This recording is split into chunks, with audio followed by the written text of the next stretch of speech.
இது மட்டும் நேர்மையான போலீஸ் கிடையாதுங்க. லஞ்சம் வாங்காம இருக்கிறது நேர்மையான போலீஸ் இல்ல, பொய் வழக்கு போடாம இருக்கணும், அவன் தான் நேர்மையான போலீஸ். எத்தனை பேர் பொய் வழக்கு போடாம இருக்கான்? எஸ்பி தான் கை காலை உடைச்சாருங்க என்று சாட்சி சொல்லு ஒரு போலீஸ் வந்திருக்கிறாங்களா? இந்த ரைட்டர்னு ஒரு படம் பார்த்துருக்கீங்களா? அந்த ரைட்டர் படத்தை நான் ரொம்ப நாள் கழிச்சு பார்த்தேன். ஒன்றும் நல்ல இயல்பா எடுத்திருக்காங்க. அப்படிதான் இருக்க முடியும். இறுதியான ஒரு நிகழ்வு நடக்குமா நமக்கு தெரியாது. வர்கீஸ் கொலை வழக்கு எடுத்துக்கோங்க, இன்னும் நடந்தது.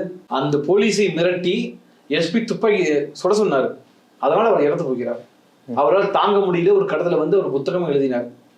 அப்பிறகு அவர் இறந்து போயிட்டார். அந்த அடிப்படையில் தான் மீண்டும் வழக்கறிஞர் விசாரிக்கப்பட்டு அது சம்பந்தப்பட்ட ஐஜி உட்பட பலருக்கும் தண்டனை கொடுக்கப்பட்டது. ஆனா இங்க என்ன நடந்துச்சு? வீரப்பன் தேர்தல் வழியில் பாதிக்கப்பட்டவங்க எத்தனை பேருக்கு தண்டனை கொடுத்தாங்க? பல பேர் தப்பிச்சு போயில்லையா? வாச்சாத்தியாக இன்னும் பல்வேறு விஷயமாகட்டும்.